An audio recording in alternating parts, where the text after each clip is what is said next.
Hey there, comic book friends and fiends. It's Rob in front of the Great Wall of Comics. It's Monday.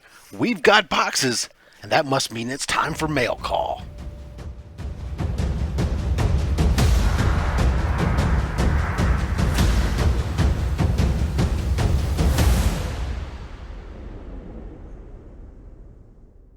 All right, so we got a stack of boxes here. Let's get into this wonderful mail call. It should be a mix of stuff here. Some new, some old, something borrowed, something blue. No, nothing like that. We're going to kick it right off from my old friends at KRS Comics. Haven't purchased anything from them in a while. I do love KRS Comics. I think that they have one of the better customer service staff there. Anytime I've ever had a problem, always resolved satisfactorily. They're quick to respond, everything else, and that means a lot to me. Unfortunately, I haven't really been into the variant game quite the same way that they used to be, or I used to be, so I haven't purchased many from them because they have a lot of exclusive variants. This was one I actually already have, and I got it a while back. I got it slabbed with PGX. And I thought about cracking open that PGX slab because there's a Mike Delgado, or this is a Delgado cover, and there's a Delgado signing coming up. And I've always thought, man, I really wanted this cover signed. And so I thought about cracking my 9.8 PGX, and I thought, well, that's just kind of silly, really. Excuse me. Let me see. These guys still had one available, and I have some credits with them. So I thought, let me try and grab one. If this one doesn't come back looking like it's a 9.8 candidate, then I can still crack my 9.8 that I have. And so this is the Amazing Spider-Man Nick Spencer run, issue number 1. But sorry, choked up. And you remember, throughout, there's a whole bunch of Delgado covers with Spider-Man hanging on, the gargoyle stuff. Well, this is the very first of them all. This was a convention-exclusive Virgin variant. We have Spider-Man in the black costume hanging off the gargoyle stuff. Not quite as dark, just a beautiful cover. And this is going to make a beautiful signed book to try to have that signature maybe down in this area here. See if we can get that in like a white signature, or maybe up here. If we can get a white, that would look awesome. So I like this. Look at this. They have this little bubble sleeve for the comic that it went in. That then was inside of the Gemini to protect it. The only problem with it is it's got a glue exposed. There we go. So let's go ahead and put it back in there and put it off to the side. All right. Next up, qualitycomics.com. Oh, this was an eBay thing, I think. So, in case you haven't figured out, I cut the tape ahead of time on these because it cuts down on some of this time going through these, but some of these we'll still have to play games with. This is Mystery in Space, issue number 6. The Day the World Melted. There you go. It does have a lot of spine issues, some splitting and whatnot. It's a lower grade, probably. The center is pretty good. I don't see any significant creases. There is a small chunk here, some chipping there. Let's take this tape off. And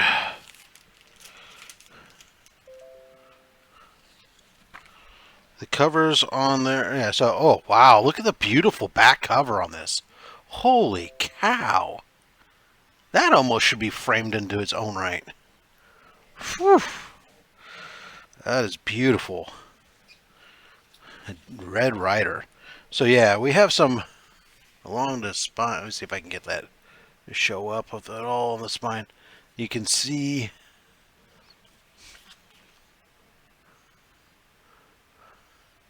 those are pretty big spine ticks. I mean, they actually kind of cut through the spine in multiple spots. I don't know.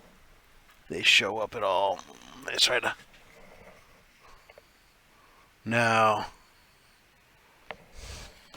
But anyways, the cover seems to be holding on. Still, the pages are off-white. Soft edges on the paper. Oh, wow, that inside's pretty bad. So, but anyway, so what I mean by soft edges, guys, people thumbing the pages edges kind of makes it so it's not crisp. You know, there's no chance of you getting a paper cut on these. You can feel the papers kind of got a little bit of edge roll to it, slightly. But this is so featuring the Galaxy Knights. I think it is. Knights of the Galaxy, I'm sorry.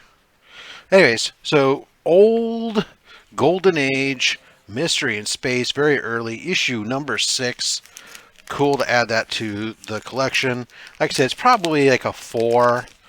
On the high end, maybe because there's no creases going through the spine, it could maybe hit a 4 or 5. But there's a lot of accumulation of spine ticks that I'm going to guess that you're probably more likely a 3.5 to a 4. But still, awesome book. As I'm working on this collection, nice to pick up those older books there. All right. Next up, another Mystery in Space book. Don't worry, these aren't all going to be Mystery in Space books this week. Okay, this is Mystery. Oh, ugh. This book has all kinds of water damage. I didn't realize it was anywhere near this bad. It's a good thing I barely paid any money for it. Number 62. Mystery in Space, Valentines Water Serpent. There's all kinds of water damage. Water staining. All over this book. Which I don't think is going to clean. So, I don't know. It'll sit in my collection for now, just like this raw, until I replace it with an upgraded copy. All right, next up. Yes, Silver Age Comics, _ Silver Age _ on the Instagram. One of the couple guys I do buy books from occasionally on Instagram. He does typically sales at the end of the week. Oops, didn't cut this one all the way apparently. And yeah, there was I picked up 2 books from him. Oops. Stickers and magnets. Move that out the side. He's got something going with these different colored magnets. And, like, if you get all the colors, you get, like, some kind of deal, discount, whatever. Anyway, so the first thing I saw him pop up there that I've been super wanting to get. I'm happy to pick one up now. V for Vendetta. Love V for Vendetta. I did not have this in the individual issues. Needed to get a number 1. There we go. V for Vendetta issue number 1. Fabulous pickup. This is in very, very good condition. This is definitely 9496. Looking at just the front cover. Obviously, flipping at the back and going through pages can be something different. It was listed as near mint, but we'll always see inside. It should be good. Now, this one was not marked as near mint, but it is a solid mid-grade book. I did not have in my collection. I think the price it's going for now is a little bit more than I think it's really valued at, but who am I? I'm just the guy who wants to acquire one, so of course I want it lower than what it is. But Silver Age and I do enough business with him. We worked out a compromise. We compromised back and forth a little bit, or negotiated back and forth. We came up with a price. It was good, and we pick up Amazing Spider-Man number 194, the first appearance of the Black Cat, Felicia Hardy. So you go. Can you believe I did not have this book in my collection yet? Well, now I do. So that's happy there. Okay. Oh. So this box, this is from Alan May. Alan May, this was a bunch of stuff I picked up on a whatnot. Oh my goodness, I did not. I bet you this is. There were some books I thought I had gotten for a particular purpose, and this might be where they were. I don't know. We'll see. Anyway, so on Whatnot, I don't like to go on Whatnot a lot. It's a dangerous place, I find. It's really easy to spend a lot of money, and I don't. I especially don't care for. I mean, Alan May does it. I really don't like the auctions where people do sudden death. Means you just go to the clock, and when you get to zero, it's zero, and that's who wins. And that's what Alan May has been doing. Yeah, I understand it makes the auctions go fast, but the problem is the internet is not fair to everyone. People live in certain areas with different latencies and everything else. And so what ends up happening is, and I know, like even on my cell phone, if I'm on Whatnot, if I'm connected via my Wi-Fi versus I'm connected through my wireless provider, my latency is different. And so what ends up happening is you don't get a fair shot at the book on sudden deaths versus as you do when you get a book on or if you have if you have it on the auction mode where if someone bids in the last second, it adds 10 seconds because then it just goes to the highest bidder, which is cool. But anyways, let's flip through some of these books and see what we got here. This is a bunch of Spider-Man stuff. So we have the McFarlane run Spider-Man issue number 2. We have Spider-Man issue number 4. We have The Amazing Spider-Man 87. I do have this book. It's not in great condition, but it was cheap, and I figured, what the hell? I'll throw that in the giveaway bin. Somebody will like it. Oh, okay, let's save that one because that one's for me. We have Friendly Neighborhood Spider-Man number 1. Peter David's Friendly Spider-Man. We have Marvel Knights, Spider-Man 19,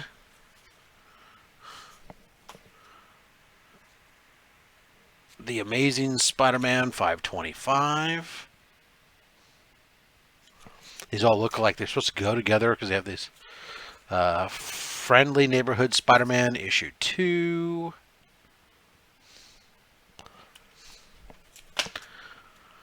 Marvel Knights Spider-Man issue 20. So these are part of this kind of tie-in storyline here called The Other. 526 Amazing Spider-Man. Friendly Neighborhood Spider-Man number 3. Amazing Spider-Man 527.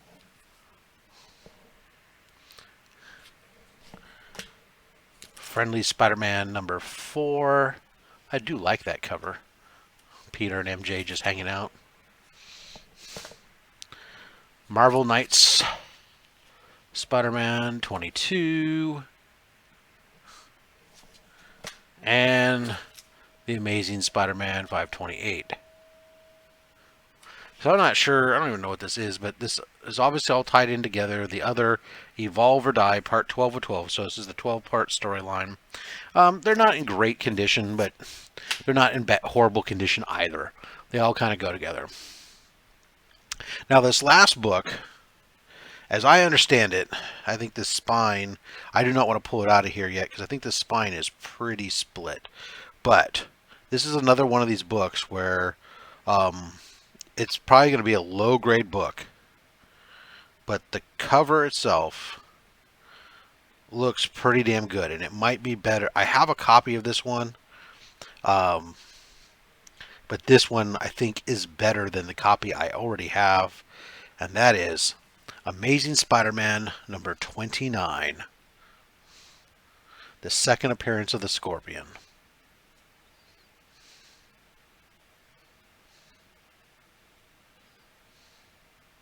So I'm super stoked. Pick this one up. Like I said, the spine looks like it's definitely weak at best, if not got some split to it. But the cover looks so damn good. And I'm pretty sure the one I have that's off at grading right now looks a lot rougher than this. So I don't know. We'll see. We'll end up sending this one in. The one that's got the higher grade will stay in my collection. And eventually I'm going to be getting rid of my my lower grade slabs on my ASMs.